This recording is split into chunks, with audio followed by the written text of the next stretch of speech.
জলবায়ু পরিবর্তনের কারণে বিরূপ আবহাওয়ার কবলে পড়ছে পৃথিবী। তাপপ্রবাহের জেরে তাপমাত্রার পারদ ভাঙছে আগের সব রেকর্ড।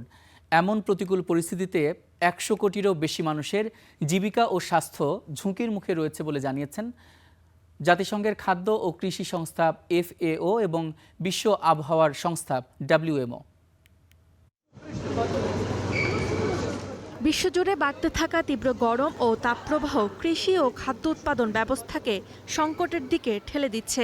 এতে ১০০ কোটির বেশি মানুষের জীবিকা ও স্বাস্থ্য ঝুঁকির মুখে পড়তে পারে বলে সতর্ক করেছে জাতিসংঘ।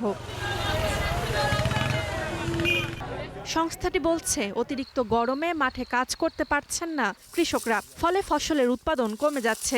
কৃষক, শ্রমিক ও জেলেরা, বিশেষ করে নারী ও প্রবীণরা চরম দাবদাহে সবচেয়ে বেশি ঝুঁকিতে রয়েছে।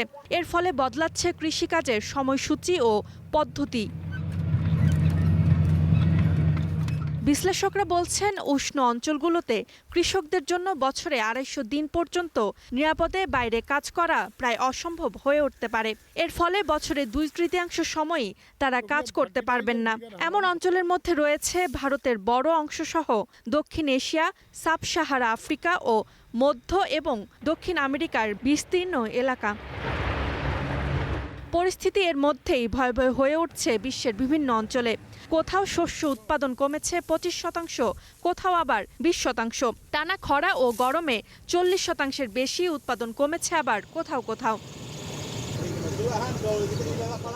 তাই সংকট মোকাবিলায় এখন প্রয়োজন কার্যকর পদক্ষেপ, এমনটাই পরামর্শ বিশেষজ্ঞদের। উন্নত পূর্বাভাস ব্যবস্থা ও কৃষকদের কাছে সময়মতো তথ্য পৌঁছে দিতে পারলে কমতে পারে বিপর্যয়ের আশঙ্কা। Roksana Rimi, star news.